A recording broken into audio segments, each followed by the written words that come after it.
What is up, everybody? Episode 2 of the Dolphins Collective, and I feel like today we have nothing to talk about. There's nothing. We have to come up with ideas. We have to pull something out of our butt. No news, no Dolphin news at all. No one got called out. No, nothing bad happened. There's no news today. I'm just hoping that stays under the foundation. We gotta start with so much going on. Nobody heard that. But let's all right. We'll talk about the big elephant in the room. We'll talk about Jalen Ramsey. We'll start with TD. What's your thoughts on the whole situation? What do you think will go down? All that stuff with the Jalen Ramsey situation. Oh man, just off the bat. All right. Jump right into it. Well, you're not ready, TD? Come on, man. I'm gonna be honest with you, Alan.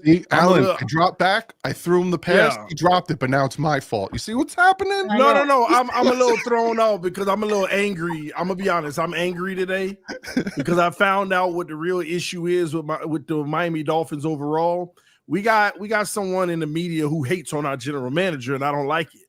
I really don't like it. He hates our general manager, and that's a problem for me. But we'll address that later. But listen, this whole Jalen Ramsey thing, I think Omar put it best on Twitter today. We probably have more questions than we have answers, because Grier's being very cryptic. Something's going on, but he's not really telling us exactly what it is. If Ramsey is on the trade block now and it had nothing to do with money, and if he's on the trade block right now and he didn't request the trade, then why are we trading Jalen Ramsey? There isn't a significant cap, savings or implication in that regard. It absolutely makes no sense, which leaves a lot of us out here wondering what's really going on and what's not being said to us and what's happening. The good thing is Omar told us before the show that he has the answer he's going to give us tonight. So we'll get into that. Pressure, though, Omar. But listen, I have my own theories and I could be totally wrong. And I know I don't want to be like speculating things, but I think there probably is some tension within the locker room in relation to Mike McDaniel.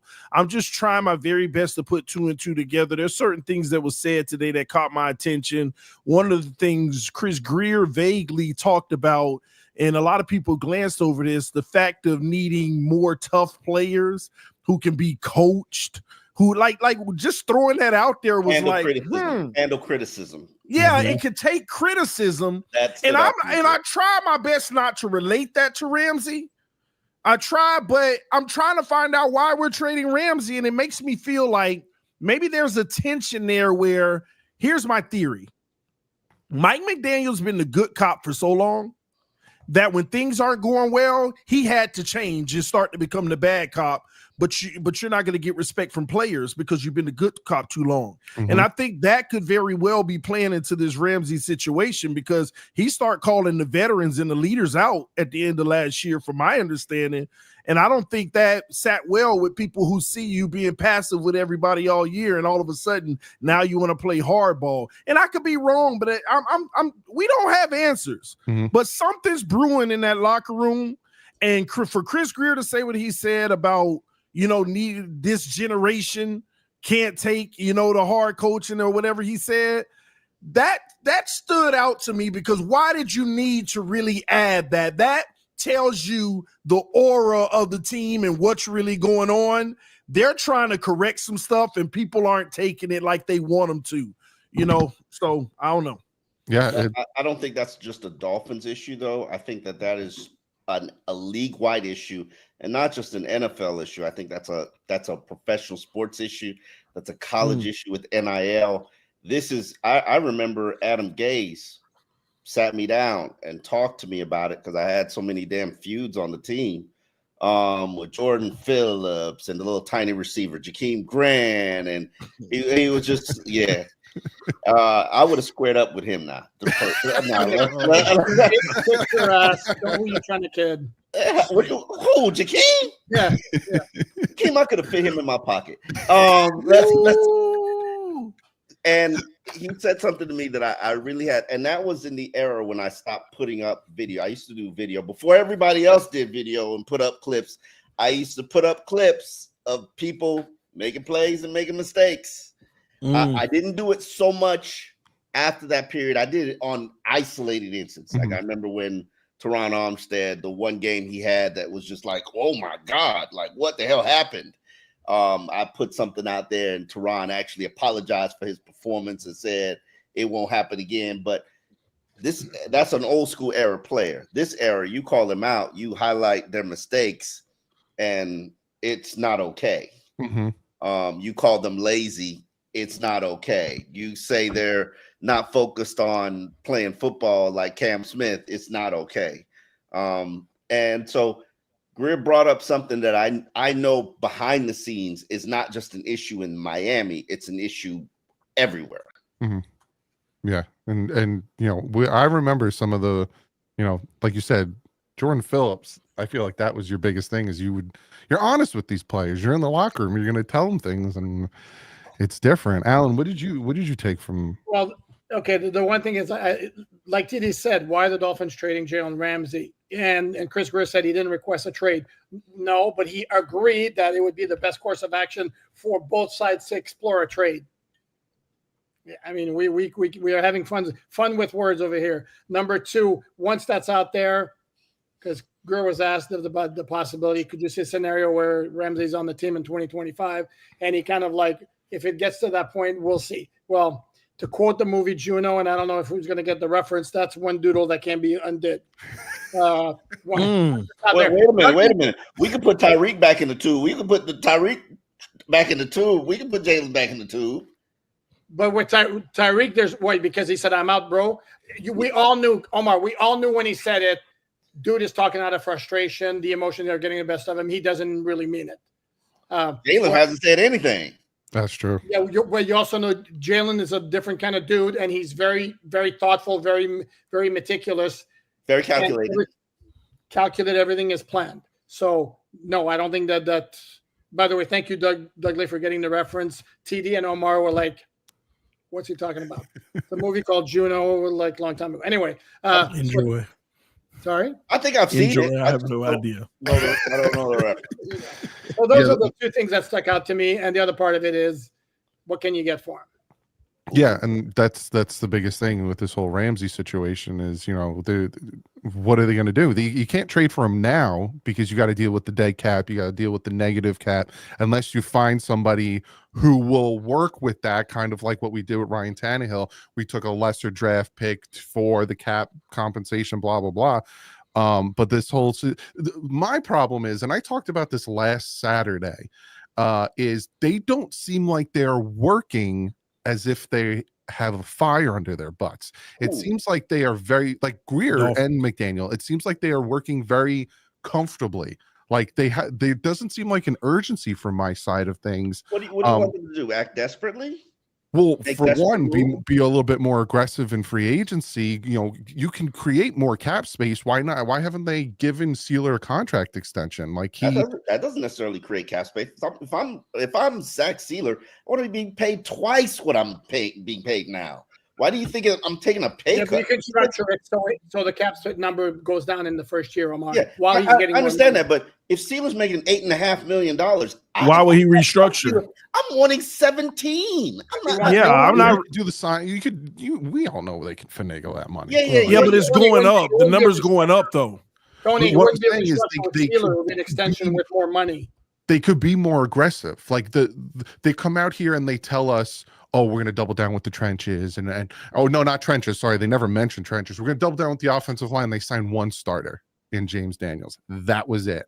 And they bring back Liam Eichenberg. Like, it just seems like, and they got younger, which is a positive. Like last year, I think they were the 10th oldest, and now they're the 10th youngest. So they What do you mean, offensive line or team? Offensive line. It's now like one of the youngest, and it doesn't seem like they are trying to make moves. But I don't understand. What do you want them to do on the O-line? They already have Patrick Paul. We don't have left guard right now. On these topics, it's I disagree with everybody, including my colleague Barry Jackson. Like You could have borrowed money from Jordan Brooks. You could have borrowed money from Tua Tagovailoa. But there are consequences to doing all of those. Don't touch Tua. Don't. Yeah. I mean, you want $20 million, go get it from Tua. Yeah, it's sitting there waiting for you to take it. But obviously nobody wants to touch that. Brooks, I think there was like another $5-6 million. But realistically speaking, when you see all these offensive linemen get overpaid, why are you going to go that route when you already have bad books in the first place? This seems like a situation where this team is trying to clean up their bad books. Now, is it the right timing? No. But is it the right time to trade Jalen Ramsey, arguably your second, third, fourth best player on your team? Like, this just looks crazy. Exactly. And that's where my thought process is like they look like they're cleaning up the books for 2026 and they're doing the things for 2026. Who says they're going to be here in 2026 unless they feel like they're going to be here in 20? Like, that's why, like, you're trading Ramsey and then you're doing this and you're moving on from here. There's no way that trading Ramsey can make you a better team. Tell me how. No, it doesn't. It doesn't. And trading Ramsey has nothing to do with 2026 because he didn't have the guarantees going into next year. So that's the point. It has nothing to do with the future. This trading Ramsey situation is something where there's some clash here. There's some issue here. Yeah. This has nothing to do with money or the books or anything. This is purely something's going on, difference of opinion, and whatever that is, it's non-repairable. Now, that's what's happening. Could it be a situation where they are thinking, we might not be that competitive this year, and Ramsey is like, I'm not waiting around for that, or Ramsey just wants out? Yeah, but why? I feel like that's the legit thing. Why? Because he doesn't believe that they're going to be a good team. I don't think that's a secret. He's been here 2 years now, and he's seen writing on the wall. Somebody could say, "Way to be a team player when we redid your contract." Not once. I know, Omar, you're Mr. Player Empowerment, but you redid his contract after you got him in a trade. Not once, but twice. I would think that should buy you some loyalty. That's fine. Sorry, Omar. Stab me in the heart with my player. Yes, my player empowerment has blown up in my face as it has in Mike McDaniel's face. I'm learning a lesson. You don't empower players. You keep your foot on their necks. Unfortunately, when you empower players, things like this happen. Big Banjo, baby. And everybody got empowered last offseason, and that's the problem. That's why we're paying for it now. And you saw it. You completely. And now McDaniel is trying to put as Omar Kelly says, and I love the saying, he's trying to put the toothpaste back in the tube, and he already squeezed it all out. So there's like, all right, now I'm going to be Mr. Tough Guy. Listen, if you don't come, no, that's not fair. That's not true. We have no evidence that Mike McDaniel is trying to be Mr. Tough Guy. I don't think it's in him. I don't think it's in his DNA. I don't. Poop. You agree or disagree? No, absolutely. I mean, he needs to say that when he's talking to the media, but that's not who he is. So how did he address the tardies? Finding players. And he acknowledged, that really didn't have the effect. Let me say this. Correct. I have asked players and I have asked around whether or not this tardiness was a major issue or a big problem. And I think it wasn't as much of a problem as the media has made it out to be. What came to the forefront is we spoke to them right after Mike McDaniel addressed it. And part of the conversation was we collectively started working all together much later as a team, as a unit, as an offense, much later than we did the previous year when we were the number one ranked offense. And that's because Tua was skipping OTAs, and this guy's skipping OTAs, and this guy's not working out, and this guy's practicing, and this guy's rehabbing. And collectively, it led to a lack of cohesion and a lack of chemistry. And the first week of the regular season is the first time they had all of their players on the field together. Wow. Whether it was Tyreek's injury, Waddle's injury, Janu's injury, not even Armstead. He was rested. Armstead hadn't practiced in 4 years. So that led to the hindrance of the offense. And then the next week they lose Tua. And then 4 weeks of trying to develop some sort of continuity with the quarterback, and it was just a hodgepodge of mistakes. Like, we could just look at the team last year. Like, I've always heard this, and this is probably the best example of this. I've always heard that just because you had great success one year and you bring a lot of people back, that doesn't mean you're going to have the same team, because they're different components, different elements, different bonds, different relationships. Like, that team last year, they didn't have fun one time the entire season. Not one. Not from the season opener in Jacksonville, where they start with the trauma of Tyreek getting arrested, to the Tua injury in Buffalo, the struggles without Tua, the comeback losing to Arizona. They didn't go to Buffalo, have that game, then lose the game. I don't think they enjoyed themselves the entire season. Do we even remember any touchdown celebrations? No, there was none. No, I'm no sure roller we coasters, no nothing. Well, they barely got in the end zone. But come on, here's the thing, Omar, is Chris said that today, is that they went on that spending spree to reward players for good performances in the past. And Omar, you're shaking your head. That's what. No, you're right. It was the wrong thing to do. Correct. And I said that at the time. I mean, ad nauseum till it was blue in the face, and that it was egregious enough to where Jalen Ramsey had like 2 or 3 years left on his contract. You didn't need to touch his contract. Tyreek had 3 years left on his contract. You didn't. This year would have been a fake year. This year would have been a ridiculous year. He would have been released. He still had the Dolphins had control over Tyreek for the next 3 years. You basically did him a solid because he wanted to get paid. You didn't have to.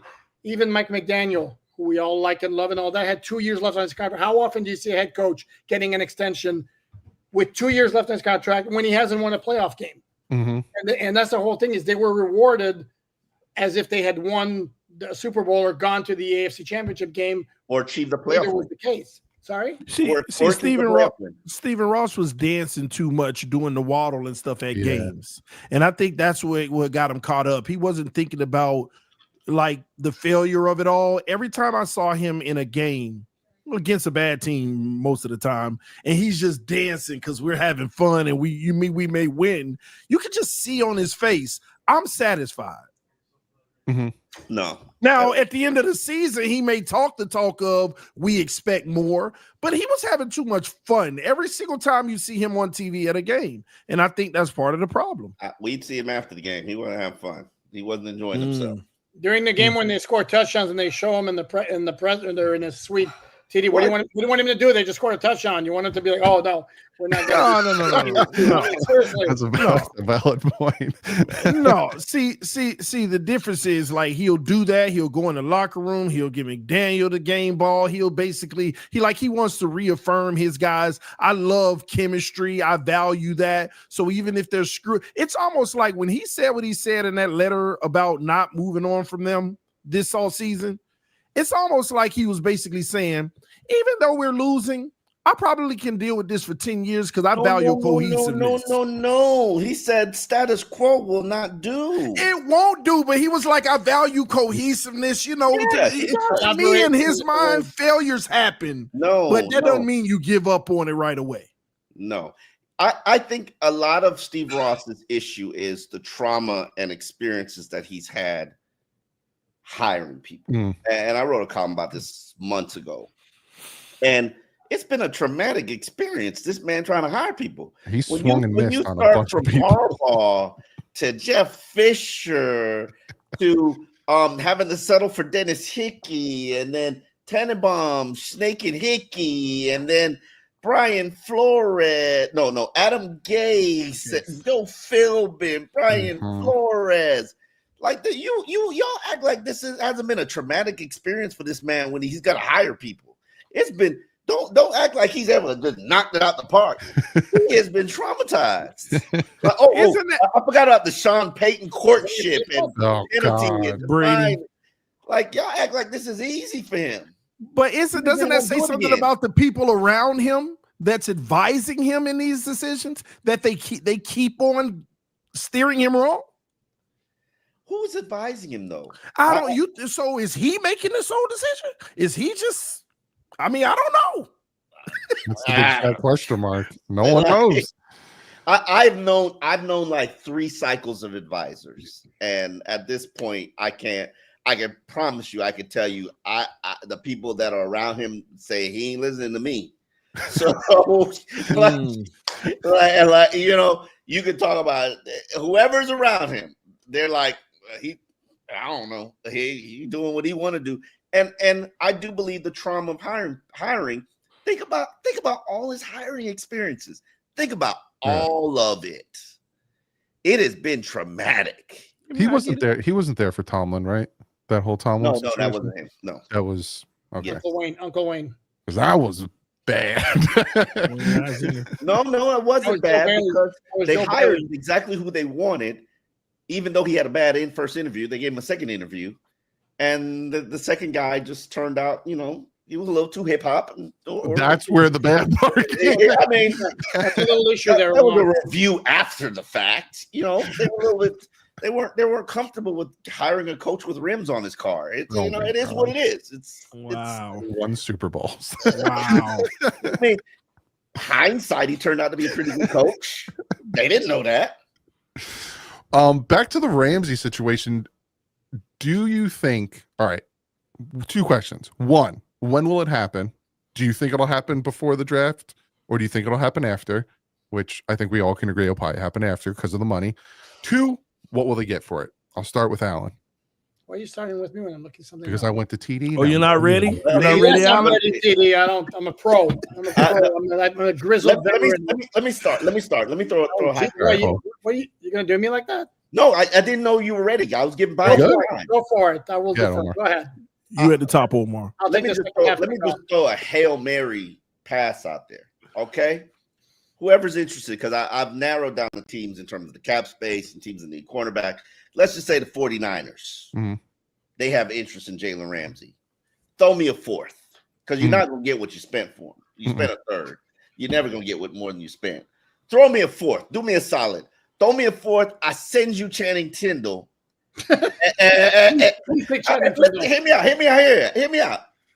You take Channing Tindall for a 4th, and then later, after June 1st, I trade you Jalen Ramsey for a 7th. Just throwing it out there. See, now does that happen though? Does things like that happen? Hey, we can get real creative because you know you can't trade him before June 1st. No, but you physically can't. No. Technically, you could trade anybody for anything. You understand what I'm saying? Mm-hmm. Mm-hmm. Oh my gosh. Points for creativity, that's for sure. I'm going to throw another one out there just for you because I think the Las Vegas Raiders is the team to watch here. Okay. And earlier in the offseason, it was reported that they were interested in trading Michael Mayer. Yes. He was a 3rd-year tight end from Notre Dame. I like where you're going with this. Who was a good player. I think it helps both teams' caps. I have to look up Michael Mayer. But no, correct. He's on his rookie deal as a 3rd or 4th round pick, so he's not expensive. So maybe that as a June 1st move. Yeah, it's a $2.5 million cap hit this year, 2.9 next year, so it's nothing. And he comes on the roster, and he's the 2nd best tight end on the team. Yeah, I've been clamoring for the Dolphins to pull off some type of trade for him. Send one of the 4s, send one of the 5s before Ramsey. This whole Ramsey situation happened. So we're looking for the 2 tight end set with Jonnu and. And by the way, get the irony. Not, I don't know if irony is the right word, but you would trade Ramsey for a tight end after acquiring him for a pick and a tight end. Because we send what? Michael Myers, who did we send down? There's some baggage. There's some suitcases there. Where? Why he didn't play last season? He didn't play much last season. It has more to. It has stuff to do with off the field stuff and even cheaper. No. Yeah, everybody in the league knows what's going on. It'll be interesting to see how that plays out. I do agree with Poupart. He's a good player. He's a good fit here. And I also think that a player makes some sense, not just a pick. Yeah, especially if it's after June 1st. It makes more sense for now. Somebody threw out, I'm sorry, Doug, somebody threw out Jaire Alexander as a possibility, and to me, it's like, no. Talk about injury after injury after injury. Yeah. Well, I'm gonna be nice because I don't want to be on the enemy list like somebody else. But here's the thing: you have to consider that Jalen Ramsey isn't just going anywhere. Yeah, exactly. You act like this guy hasn't cherry picked his situations his entire career.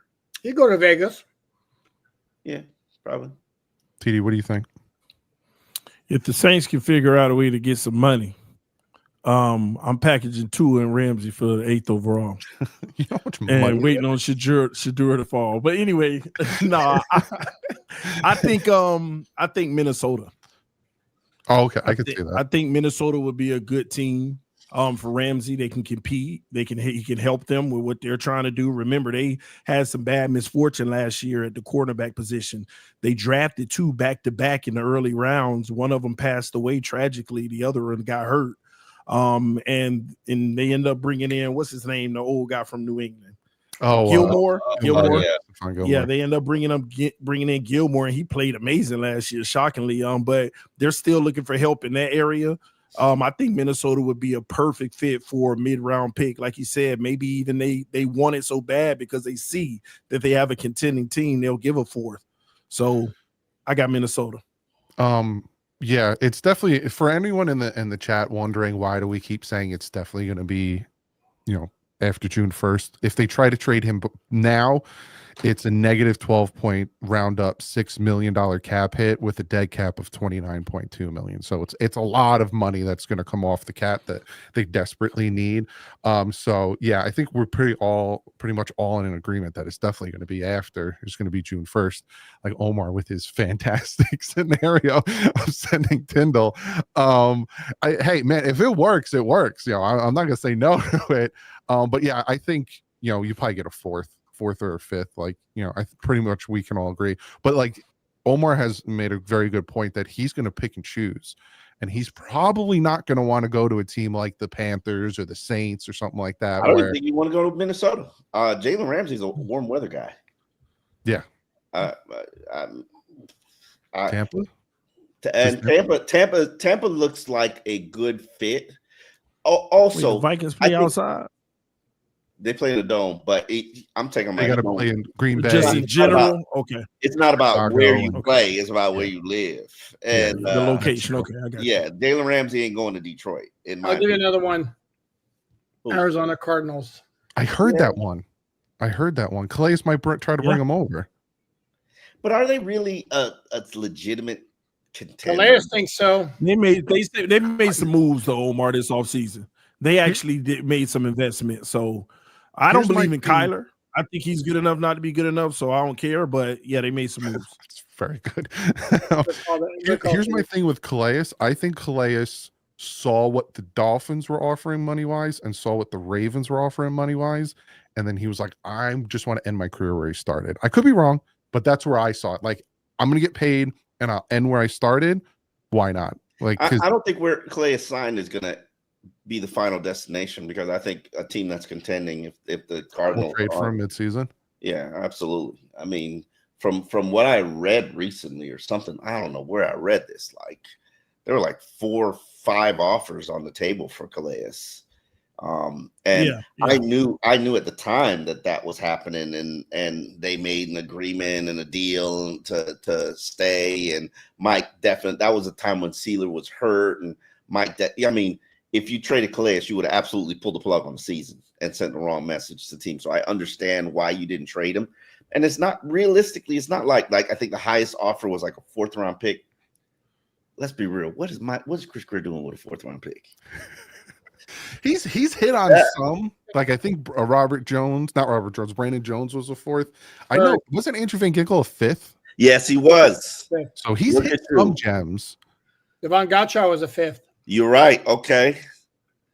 So yeah. Jakeem Grant was his first 6th.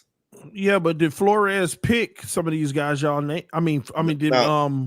Did Grier pick some of these guys you naming, or was it Flores?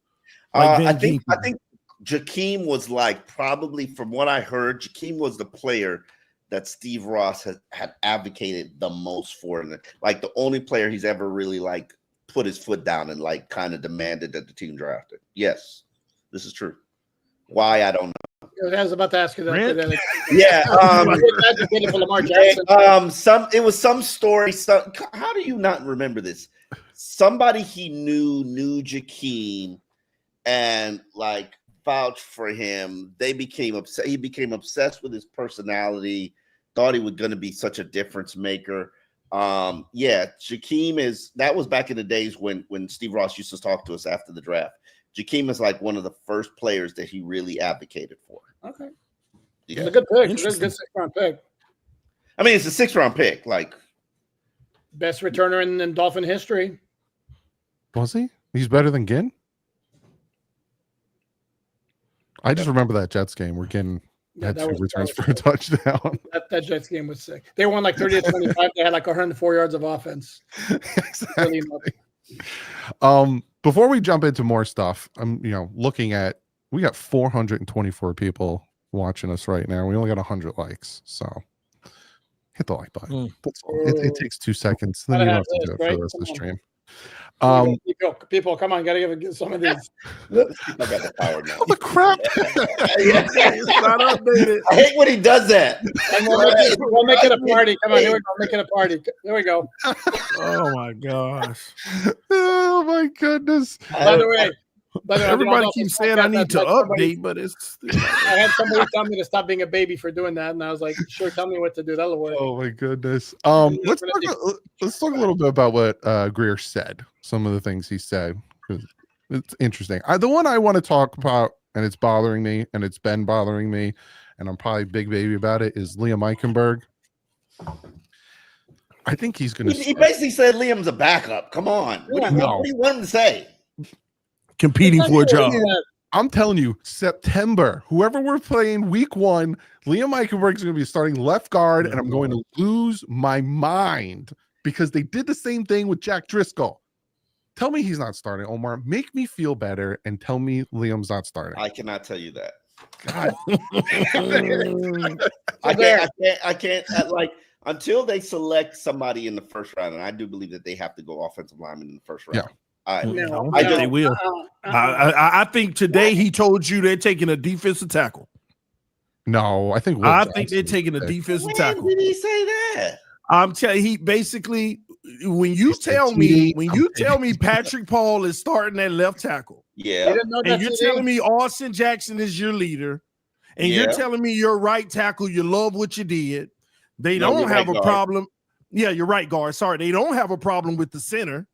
The only glaring hole on the O-line is left guard, and I don't think they're investing in that at 13. What he said. Okay. He said. All right. Okay. That's fine. That's fine. Now, obviously, now that we've gotten rid of all our starting cornerbacks, it's possible that cornerback could be a top of the Will agenda. Johnson, yeah. Things to address. He explained that today. What? It's time for Cam Smith to step up. No more holding his hand. No. It's time. Listen, we're going storm duck Cam Smith and that doesn't mean they're going to start when Ethan Bonner show me something here, or because if not, there's no way that this team is banking on Cam Smith to say you can't. Not a like, chance. There's no way that Weaver's going to sit there and be like, I approve that message. Weaver benched him during exactly. No. I think before he got hurt, he got benched. I know he denied this today, but I'm telling you, man, I think they tank you. No, I think they're tanking. You're going to take a $50 million quarterback, really, TD? Come on. You know what? They moving on from him. That's what it tells me. Not now. Not now. Just started. No, Alan. The reason why I feel that way about Tua's contract is irrelevant at this point because they didn't even move the money. They're not worried about that. I personally feel like they're doing Tua dirty. They're just making sure that they don't make it look like they're the bad person. They're tanking on Tua, not taking for Tua anymore. They're tanking on Tua because I think that they're going to make the roster just as it was when Flores was here and say, good luck, McDaniel, do something with it. And Tyreek will be traded already. No, because you're going to have – I'm starting to feel like we had a better defense in the past. Now the offense is just better. It's just a trade-off. This team is getting closer to the Flores team. Then when it's just the offense is more talented now than the defense, and it was flipped when Flores was here. And I think that that's how they're going into war. And I think that they're like, hey, if you can make something happen out of this, make it happen. But this is going to set us up next year to do anything we want to do. We can get off of that contract and everything. If you're Mike McDaniel, you're playing, and you're okay. I will only say Mike McDaniel. If you're Mike McDaniel, you're coaching for your survival, coaching for your future, coaching for your next job. I'm not interested. Now, could you get whacked in October? Yeah, but then if you're Anthony Weaver, you're playing for your future head coach position and opportunity. Like everybody. And that's a call on my road to Miami Herald. This is survival mode. Like Jalen Ramsey was just like, let me off this island. Let me get my life vest on and jump off the ship before it goes under. I really just think that everybody, me and Poupard's been here longer than I've been here. I have seen so many regimes and eras go down. And then it always goes down. And the first thing you see is this. Like, blame shifting. And that's what's going on right now. And people jumping off and trying to save their necks and save their careers. And I don't fault them because as I've always said, and Poupard knows I fully believe in this, those are 53 players and those are 53 individual franchises. And they got to do what's in the best interest of their franchise. For Jalen Ramsey, was to get the hell up out of here and try to finish out his Hall of Fame career somewhere else. For Tyreek, it was to try to get the hell up out of here, but he got blocked. He didn't want to get out. He didn't want to get out of there. You think Tyreek don't want to get out of here, especially now? Do you guys think, to the beat writers, because you guys have more of a finger on the pulse, do you think a lot of the free agents that left were because of that, or do you think it was more of a Dolphins situation, like a front office, like we're going to go in a different direction? Well, Dolphins weren't going to pay up for Javon Holland. He said it. He literally said himself. But like Kendall Lamb and all those guys, do you think they were like, no, we're not going back to that? No, I don't think Kendall Lamb was coming back here no matter what. So also Kendall Lamb is a serviceable backup. Let's not, with all due respect, I like him as much as you do, Omar. Maybe not quite as much, but let's not pretend like the Dolphins were going to bang down doors to make sure they brought him back. Yeah. Can I just go back to the previous point? To me, it's cornerback and DT in the first round, and I don't even think there's a close third. Yeah. And who else did they really lose of massive significance other than Javon Holland? Calais, we've already addressed. Didn't lose anybody else of maybe. Right now, when you look at, because I did my draft needs, and I put defensive tackle number one because of how many defensive linemen they need right now, because they have one starter, and a lot of people, you say 3-4 defense, they only need two more. You need a rotation, like you need guys in there, like you need more than just. So I'm thinking like you need 4 more at least defensive linemen. So I'm all for that, and then I put guard third, because of not only who's still available in free agency, like, Reisner and Scherf and Hernandez and stuff, but like you have like Jonah Savayanea, who you could get in the second round. Like he could be a really good left guard, then even potentially left tackle if the Patrick Paul situation falls through. So, I think first pick is going to be Will Johnson or DT. Or Barron, or Grant, or Derek Harmon, or... There's a lot of options at the DT position. I think they trade back for Harmon. You can trade down and still get one of those guys. Yeah, I kind of sense and heard like the trade. Yeah, we'd love to trade down, but I hear that from Grier every year. Like if there's a situation, which I don't think Janty will be there. I think he's going to the Raiders or the Cowboys. But if there's a situation where, and we talked about this last week, and I'm not going to try to start this whole conversation again, but like Shador's there, or the tight ends there, or one of these guys is there that the Dolphins don't necessarily need, that is a perfect situation to trade back and take Harmon, because I don't think Harmon's a 13 range pick. I think he's more of the 20s. And you like Harmon?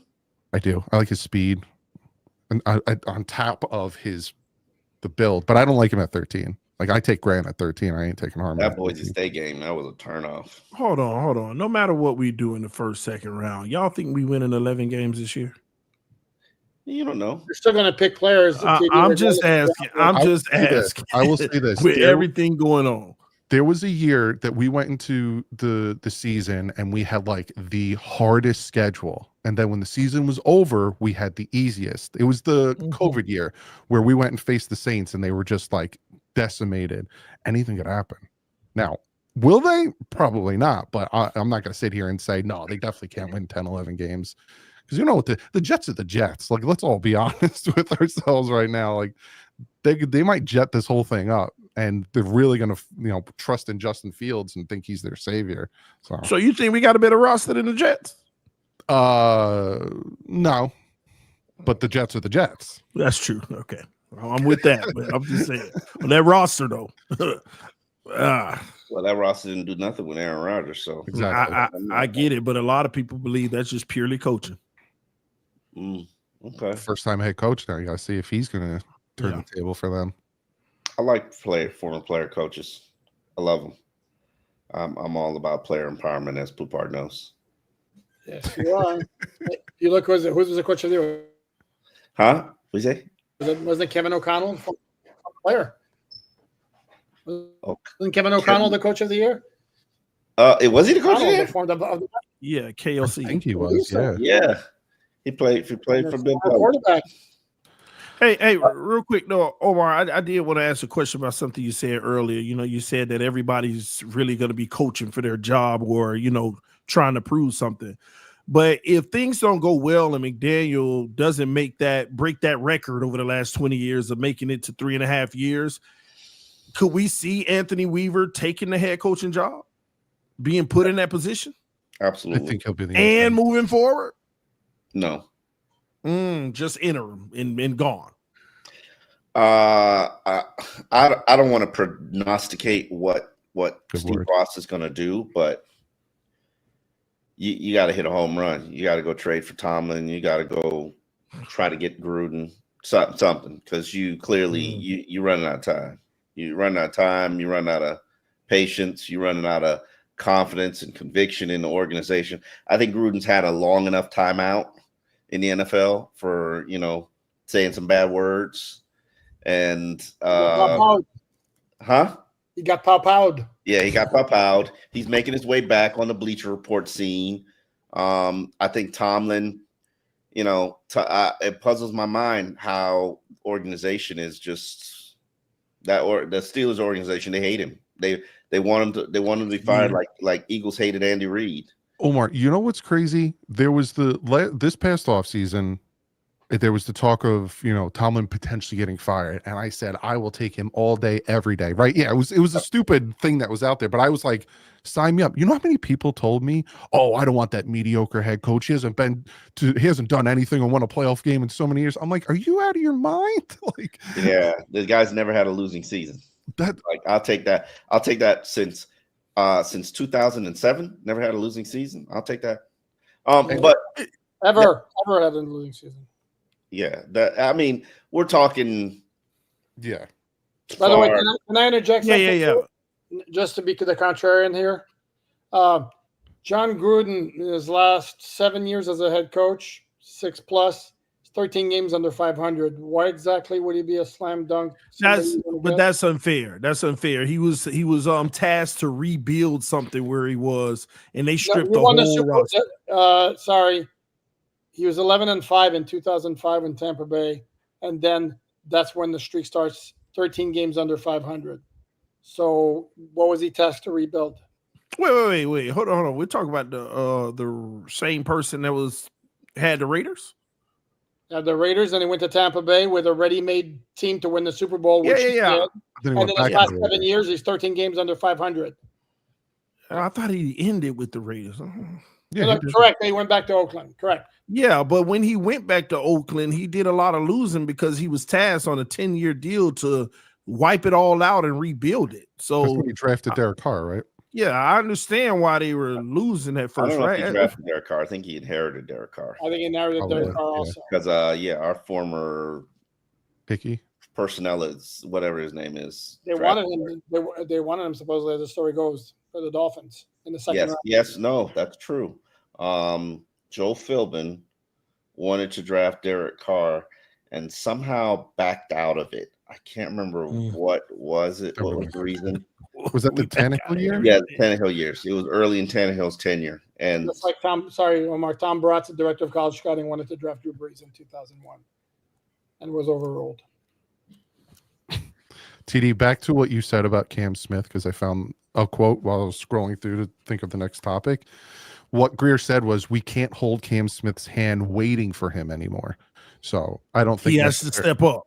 Yeah, but that doesn't mean he's starting. We're not waiting for him anymore, is what they said. We can't hold his hand waiting for him anymore. Meaning, imagine if I said that about a coworker. I can't hold Isaiah Small's hand waiting for him. Wow. Yeah. I'm just saying, just the level of disrespect that is. like, you know what I'm saying? Like, that's not somebody you're vouching for. Like, oh, this guy's ready to take that job. This guy's gonna save my job. That's somebody who is here. He's just here.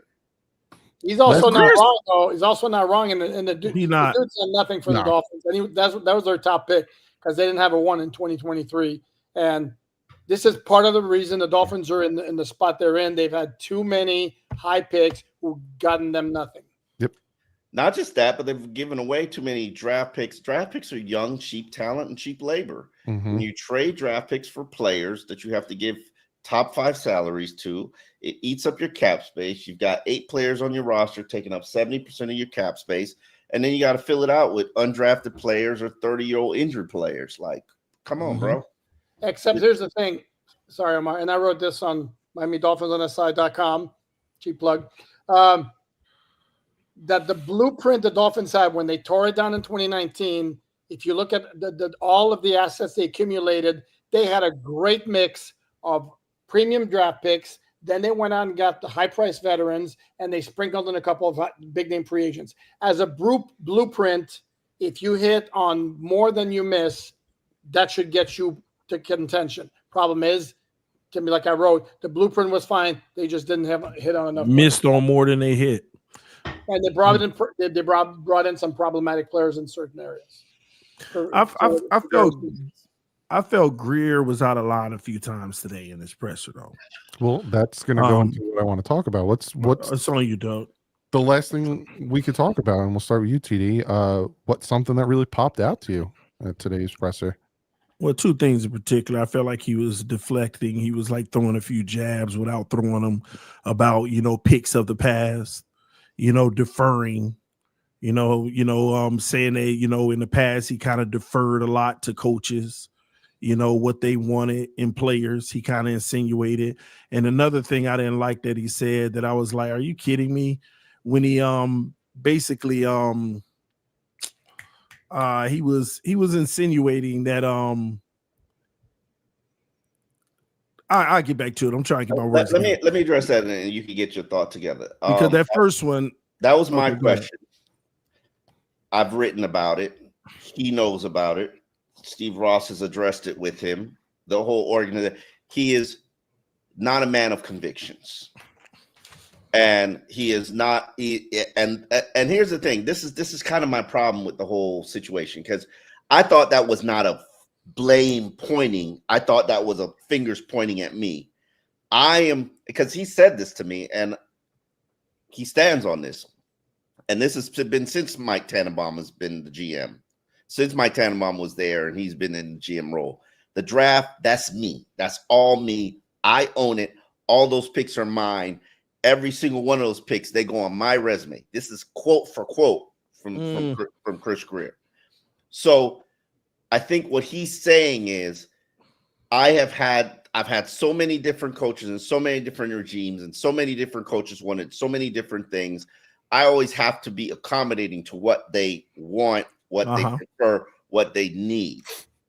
However, there comes a point where if there's a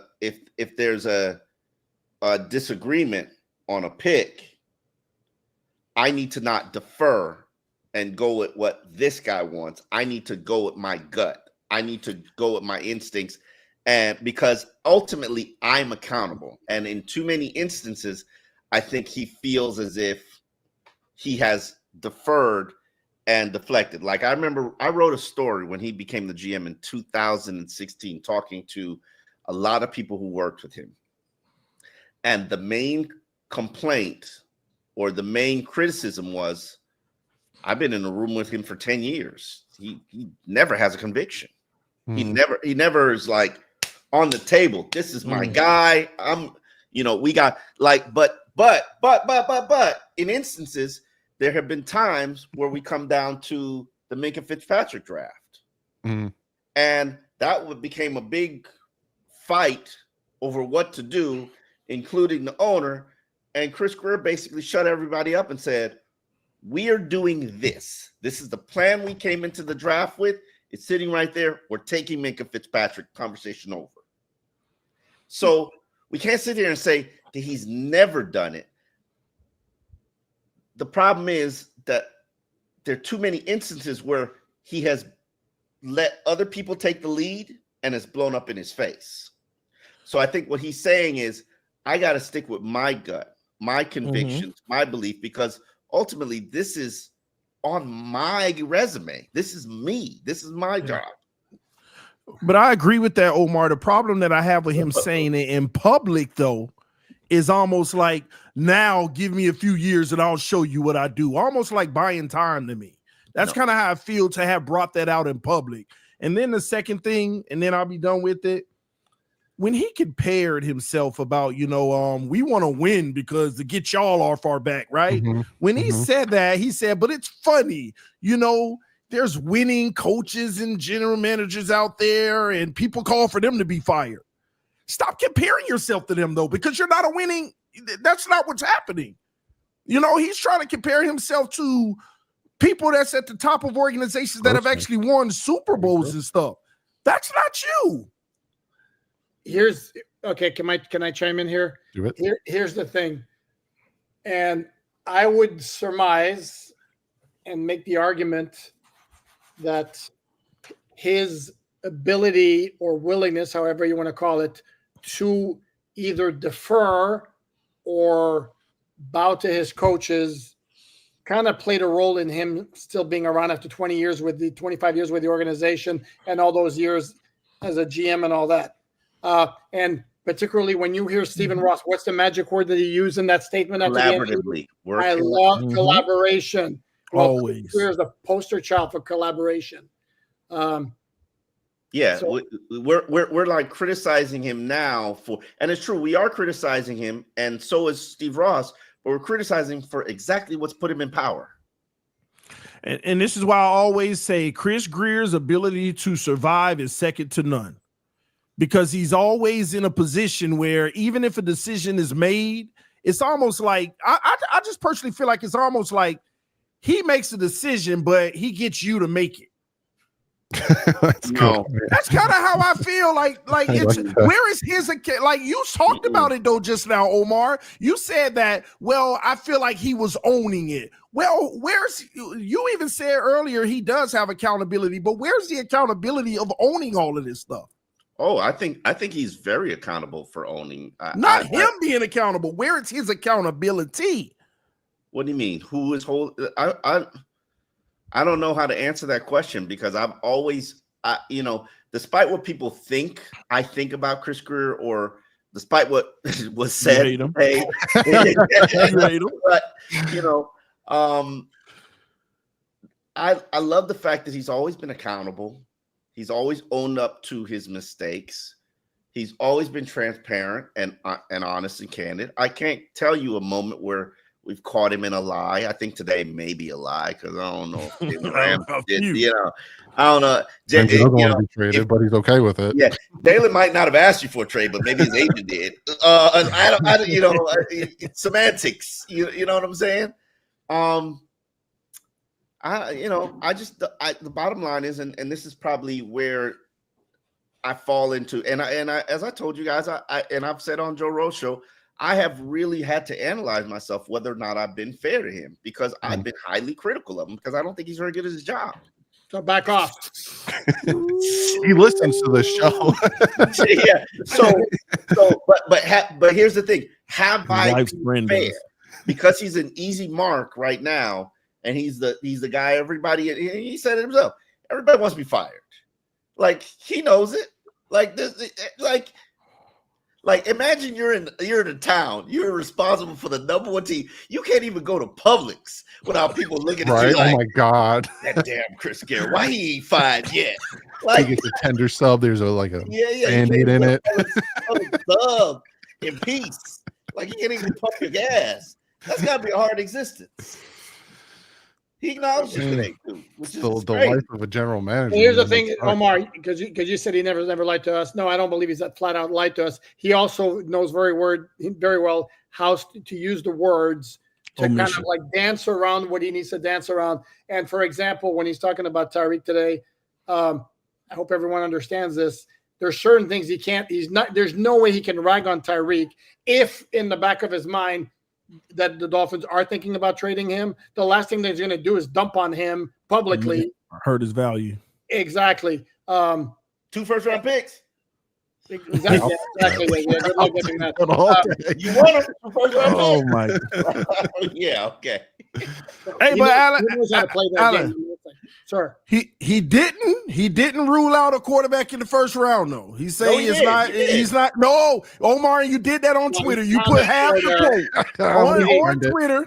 He put half the quote. He said, "I don't plan on getting a quarterback in the first round because we have our starting quarterback, but I wouldn't rule it out." He said that at the end. He did not say I wouldn't rule it out. No. I have the quote. I have the exact quote. Hold on. I have the exact quote. Thank you. I would, because it was my question. Okay. And it was. I asked it. That's why we got you guys on the show, man. You guys killer questions.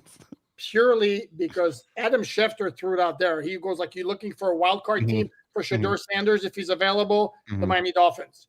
So that's why I asked. The quote was, "I would say we have our starting quarterback, so I wouldn't be looking to it. I never rule anything out, but I would not be looking to draft a quarterback in the first round." So, and that is to get drafted. I wouldn't rule it out. We're not ruling it out, Omar. It's not happening. Hey, don't kill it, Poopar. Don't kill it. If you didn't bring Shedeur in for a visit, means nothing. We already had a private workout with like 3 or 4 teams. Anyway. Wasn't the Dolphins? All right. So since last thing, just so we can end it and I can get an answer and really troll people, we're talking about a collective, right? And how Chris Grier, he doesn't really conviction. He's more what everyone wants to do. Did Brian Flores want to draft Tua Tagovailoa? Here's y'all know I've gone to war on this. Go ahead. And there have been people at the owners meeting who came to me to clarify certain positions of my standpoint on that story, because I am not ever going to allow anybody to recreate history. Okay. If Brian Flores had ever told Chris Grier, "I don't want to coach Tua," Tua wouldn't be here. Thank you. I will. Now, did Brian Flores prefer Jordan Love? Absolutely. Did Brian Flores he wanted to take an offensive lineman and then Jordan Love at 18. He did not want to coach Justin Herbert. So he sat there and they stacked the board and they had Tua over Herbert. This is fact. That wasn't the strategy that he wanted to go with. He wanted to go get Love, maybe even Hurts. I did not know that name. I did not hear the name, whatever. But he wanted to get an offensive lineman, can't remember which one, and then go get Love. But probably worse. Yeah, Tristan. That's who would have been there.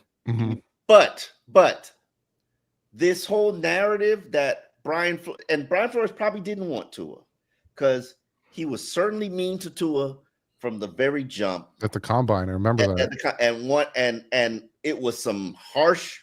Right. Didn't Tua come out of it like, what the hell? Like he was like, and Omar was like this at Tua's press conference in Indy. Actually, like this on the podium. There's a shot of Omar. There's a shot of Omar looking at Flores wanted to know day one if he could take it. That's all I'm hearing. Pretty much, yeah. He's like, I'm gonna You want to be know day one. abusive Can he head take coach this? to you and treat you like garbage? Get ready, man.